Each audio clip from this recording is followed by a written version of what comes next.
I've been using the brand new iPhone Air for about a week now. Here's my 1-minute review on whether or not this thing is actually any good. And yes, we'll cover the battery life and whether or not this thing will bend. First, my favorite part, and this is so hard to communicate over video, is just how incredible this phone feels in the hands. I highly recommend you go to an Apple store and just try one of these. There's something to be said about the joy and novelty you get when you reach in your pocket and grab your phone 50 times a day. For me, it hasn't worn off and it's truly worth something. That being said, it is important to remember that even though the Air is slim, it is a large size screen phone. So if you're like me and you like smaller phones, it might be a little bit harder to get used to. Definitely still manageable, but it is pretty big. Now let's talk about durability, because a lot of people were really skeptical that this thing would bend and break like the iPhone 6 did. Fair enough. As soon as you pick this thing up, you could tell it's built at a whole other level. Apple has also done some insane stress test testing that actually gave me the confidence to try to bend this thing in my house. I probably shouldn't have done this, but it held up. This thing feels so much more sturdy than almost any other iPhone I've ever used. It's kind of hard to describe. Performance-wise, this thing is crazy fast. Most people don't know it uses the same A19 Pro chip that the Pro phones use. Whether I was editing, gaming, or filming, I never once felt held back by it. Going into this, I was super skeptical because all the electronics are in the little plateau area of the phone, but when you hold onto it, your hand doesn't cover it like it does on other phones, so this thing stays surprisingly cool, and I've been very impressed by it so far. Battery life was another thing that really impressed me. I kind of accepted it was going to be terrible like everybody's saying on the internet, so I got this MagSafe charger to go with it, but I haven't had to use it once. Battery's not nearly as small as everybody's making it out to be. It has a 3200 milliamp hour battery where the iPhone 16 Pro had a 3600. It's not that much smaller. Combine that with a new, more efficient A19 Pro chip, and I literally haven't had any issues, but I guess it's nice to have this as a backup, and it is a sleek little package. My only one gripe is the camera does leave a little bit to be desired. The camera itself, when taking normal photos, looks great and works great, but if you're used to having an ultra-wide and telephoto zoom camera like you would on other phones, I'm not gonna lie, you probably will miss those. And the fact that they managed to fit the same ultra-wide center stage front-facing camera that they did on the other iPhone 17 models is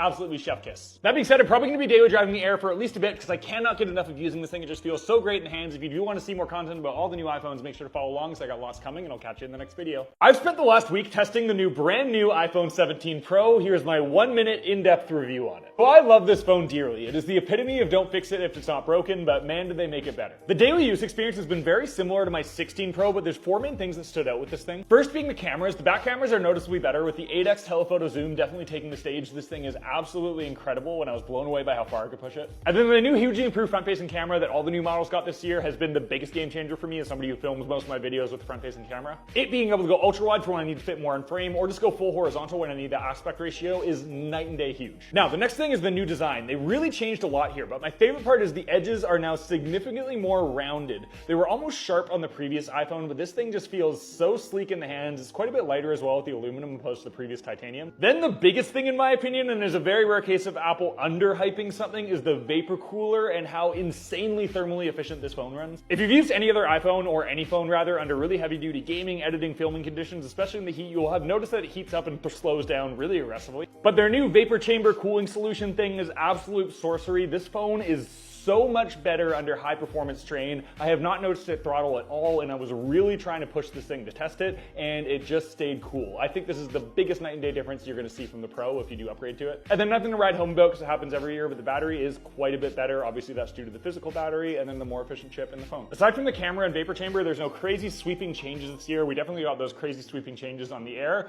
but man, am I happy with this thing. It just works. It's a familiar experience with all the things that I would want improved. I cannot get enough of the Pro. Once the novelty kind of wears off on the Air, I think this will be my daily driver. If you have any questions on this or any of the new iPhones, make sure to leave them in the comments, and I'll catch you in the next video.